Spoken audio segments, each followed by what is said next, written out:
Hurricane Milton churning in the Gulf. It has re-strengthened now to a Category 5, expected to make landfall late tomorrow night.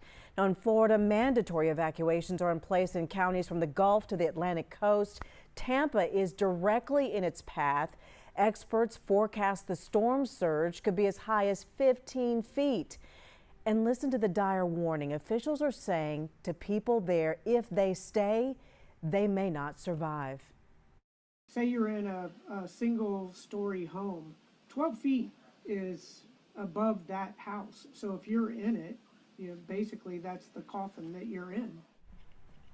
Roads are jam-packed. Police are escorting fuel trucks in to keep the gas stations up and running during the evacuation. The Tampa airport has already been closed. Orlando airport expected to be next. Plans for closing it down tomorrow.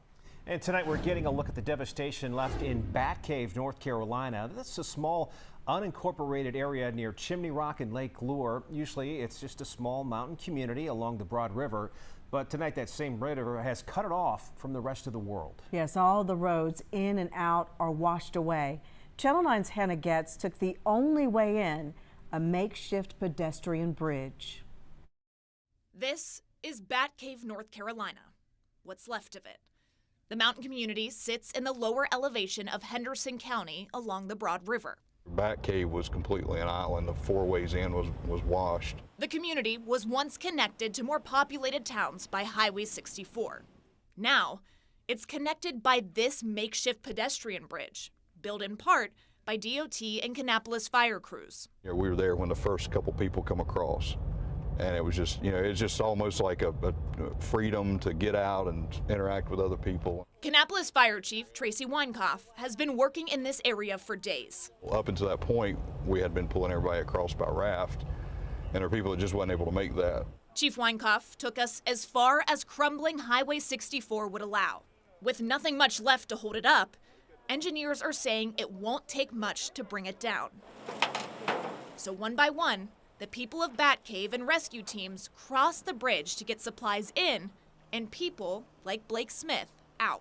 I lost my car and my house, so... Is this all you have? Pretty much, yep. But it's been a really sweet, caring community anyway, way before all this. And everybody I've talked to so far is going to try to come back and rebuild. But rebuilding may be harder for some more than others. I'll let you lead the way. It's safe, trust me. Are you staying in here? No, God, no. Andy Wells and his wife Chelsea survived Helene, but their home did not. We heard the basement door break open. You heard it break open? Yeah. I went here to check the basement. The water was rising. We grabbed both of our cats and our dog. You can hear the water sloshing into their basement in this video. And here, you can see what neighbors on the other side of the river saw that morning. I mean, we were watching people's houses come down. We all thought we were, we might have been the only ones that survived. With water rushing up and hillsides sliding down, instinct kicked in. Fight or flight, so you just take off and run. Ran. Yep, that's all you can do. Wells says they first ran to the post office across the street. Now, one of the only buildings left standing. Then they ran up the mountain and found a safe place to hide. We slid a window open and sat in somebody's car, and then we felt bad, so we left some money up there just because we took their water. So we didn't want to be in trouble or anything like that. Running for their lives and somehow thinking of others. They might not get it for a couple years, but that's okay. At least it's there when they get there. Once the storm settled, they were able to return to their own home, finding their quaint riverside living room gone. No match for the strength of the current that morning. This is one of the last videos Wells took before his porch was torn off. It's images like this that show you just a glimpse of the devastation this area has faced.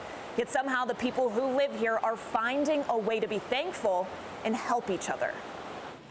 If you don't stay together, then it's not worth living at that point. And it's great to get to know some of your neighbors, even though it's under this circumstance, and to build bonds that you'll never, ever have anywhere else except for the people who went through this. Building bonds and hoping to rebuild homes, as Wells and his wife help Curtis McCart next door stabilize what is left of his house. No, everybody's stuck together. And everybody's been acting like a neighbor. no matter where the help is coming from or who needs a hand. And it's amazing how Western North Carolina has come and just absolutely come together and just solidified you and just makes you feel so warm and fuzzy even in moments like this. Warm and fuzzy. You wouldn't think that that's something that goes along with it. I was telling everyone in the newsroom, you know, the video, as much as we try, it really doesn't do justice to the devastation that's out there. And even, you know, telling these stories, you just can't understand the resilience that these people are you know, they're so strong in moments like this. Yeah, and it'd be really easy to complain in a situation like that, and you can see on their faces they're determined to bring Batcave back. Yeah, I mean, we're just standing there, we're talking, we're laughing in their home. That's, you know, the whole back side is ripped off. And I want to show you this picture. They were sending this to me, that couple in the red home. That's Andy's wife, Chelsea. She's smiling. This is right after this devastation came through, holding a Josh Allen jersey, or Bills jersey right there. She said after the pets, that was the one thing she tried to save. It's a little covered in mud, but the smile on her face, you wouldn't think that they just faced one of the worst things that could happen. Yeah, and Hannah, they sought out these pockets, these communities before this storm because they wanted that quality of life. And now you see they're determined to get back to it, no matter the cost. They're going to rebuild and be back. They're keeping that sense of community. Okay, Hannah, thank you. Yeah, thank you.